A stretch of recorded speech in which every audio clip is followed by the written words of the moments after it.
I can't emphasize anymore how important it is to master this area of your life, to take control, to create a consistent routine of positive self-talk that guides you towards being your best every day so that you have more opportunities. You're gonna have lots of misses, but because you're stepping at the plate, you'll have more swings. You'll have more opportunities to hit a home run. You'll have more opportunities to have the at-bat to be your best self. And the more that you do that, the more hits you get. Let's talk about connection with oneself. I believe most people don't feel their life is meaningful or their sense of fulfillment as high as it could be because their connection with themselves is poisoned by their self-talk. They are constantly berating themselves, speaking negative to themselves, saying awful things to themselves over and over and over and over again. They're judging themselves as unworthy, incompetent, stupid, ugly, all of these things that they say. It's on a rhythm. They just say it. They don't even know sometimes they're saying it anymore. Or if they do, they're just mean to themselves. They say things to themselves they would never say to other people in public face to face, but they say it to themselves. Again, most often because they didn't get intersected with personal development earlier in their life to learn to take control of that self-talk. Because the way you speak to yourself on the daily is what leads to that lasting sense of fulfillment in life. You can be the greatest caregiver, servant leader, an amazing human of generous spirit to others, that for all the reasons you should feel fulfilled. But if you hate yourself, you will not ever feel fulfilled. If you hate yourself, you won't recognize the meaning of life. And many people don't get meaning and fulfillment in their life because they hate themselves. They speak so poor to themselves and they keep telling themselves that an event happened, they ascribe meaning to, that led them to being unworthy, that they kept repeating over and over and over again. And either mental health practices or a professional licensed therapist has got to step in and work with that person to finally go, whoa, whoa, whoa, listen to your self-talk here. And the funny thing is, having been coaching for so long, and I've had the blessing of training tons of therapists on how to be coaches as well, even though they're two very separate things, that at the end of the day, people who speak negatively to themselves, they actually know they're doing it.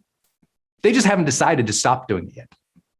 And so much of coaching or therapy is getting them to point to be aware that they are doing it and more aware of the consequences of what's happening when they do it. Because usually it's just either it's running unconsciously, or if it's running consciously, they'll allow it because they're not aware that that is what's triggering the behavior and the events in their life that keep spiraling downwards. And so if you're somebody who's mean to yourself, please, please, please, please, please seek mental help this year. And I genuinely mean it. I'm someone who's recommended therapy for my entire career. It's different than what I do. I'm not a licensed therapist. I think a lot of people need that help, especially if some trauma or some major event in the past continues to make you struggle emotionally, continues to shape your behaviors in ways that you know are not negative, that are not positive. And if you need the casual approach to it, it's like there's 1,000,001 books on self-talk. I mean, go pick up any personal development or self-help book. It's going to talk about this topic. The thoughts that we are running in our minds about ourselves are so insanely consequential, right? It's that old saying in personal development of whatever you follow the phrase "I am" with has major impact in your life. I am unworthy. I am stupid. I am. If you fill that in with a negative statement, then we're guaranteed a downward spiral. It might not happen right away. It's going to happen. So we've got to learn to feel that in a positive way. I am what? Blessed, competent, capable, caring, kind, compassionate, a learner, a giver, a leader, a servant, a role model, a hopeful person, a kind person. Whatever it is for you, you got to define that meaning in more positive ways if you already know you're doing that negatively. But I know, Brendon, I got it. Okay, I'm glad you got it. Now tell me how you've taken that common sense and put it into common practice. Where does your conscious self-talk happen each day? See, what most people realize, like, oh, wait, I do have time for that, but there's no consistency in what they're saying to themselves. And guess what? Without consistent self-talk, there is no consistent character. Let me say it again. Without consistent self-talk, there's no consistent character. So what, Brendon? Well, guess what? If we lack congruence in our life, we lack a sense of fulfillment in our life. When we aren't being congruent with the person we know we should be, which tends to come from our self-talk, then we never feel fulfilled because we feel so far away from our ideal. How do you get someone closer to your ideal? You have to start changing the language they're using in their head for themselves. And so I want you to have a consistent self-talk pattern. Maybe that means for you, you write down an I am statement, or you write down a purpose statement, or you write down affirmations that you're going to use on a consistent basis over and over and over again. I just heard this great interview my friend Ed Milet did with one of the former presidents, I believe it was, of Starbucks. And this person had an amazing career, just an absolute amazing career, really helped Starbucks go to a whole other level at the time, and shared how for 50 years, he had 3 morning affirmations he said to himself. Think about that. I know so many of the greats in personal development always taught this, to have some morning mantras or morning affirmations. And that can sound like cotton candy self-help stuff, or you realize you are actually coding your brain. You are building in the software code that runs the whole system. And now you can get excited about it. That means you're the developer. That means you get to code the system and how it interprets things. That your connection with yourself is primarily being established with what you say to yourself. So let's improve what we are saying to ourselves to deepen the connection with ourselves. I think that's job one. Managing your self-talk so that the meaning of things and who you are more elevated. I think that's so important. This is not about narcissism. I'm great, I'm great, I'm great, I'm great, I'm great, and really feeling insecure and awful, so you treat other people awful. No, what it is about understanding that your thought patterns, especially about what you say to yourself on a consistent basis, can truly shape whether or not you feel fulfilled. You've got to get closer to the ideal of the best of who you are. And guess how you get there? You have to command yourself. See, if I don't command myself, my body just goes over to the couch. If I don't, Brendon, listen, you have this day, my friend. You are blessed today. Thank you, God, for this opportunity to serve.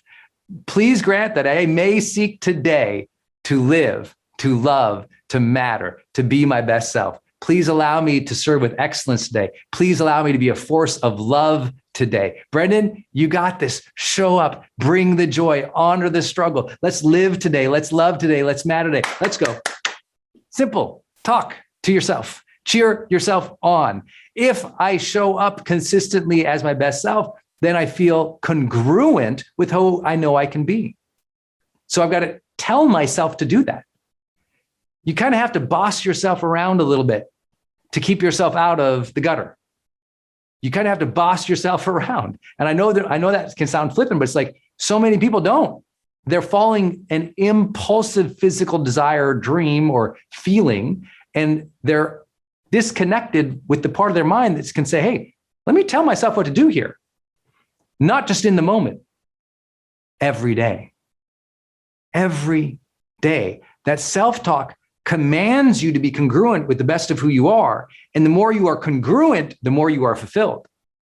You can do fulfilling things, but if you are incongruent, you don't feel fulfilled.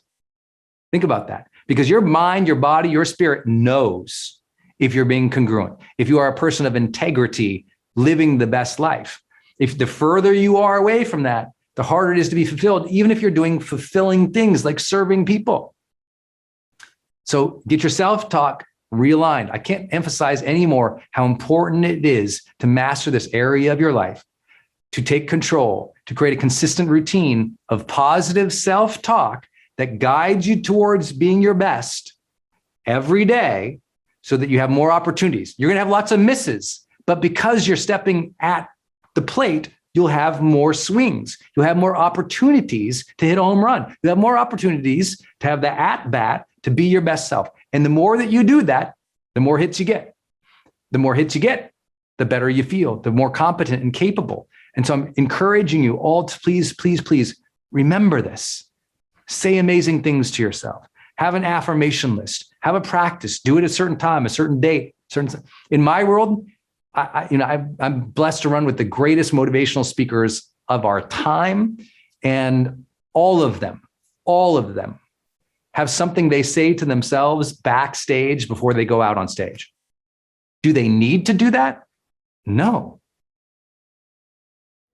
Yes. If they don't, see, they're commanding themselves. They're willing themselves. They're encouraging themselves. If you don't like the word command or demand, they're encouraging themselves to get into the right state of mind to have their best performance, their best service, so that later on they can go, that was really great. I appreciate that. I feel good about that. I feel fulfilled. See, it's hard to feel fulfilled if you don't feel good about how you showed up. When you feel good about how you show up again and again and again and again, the senses of meaning and fulfillment lift up.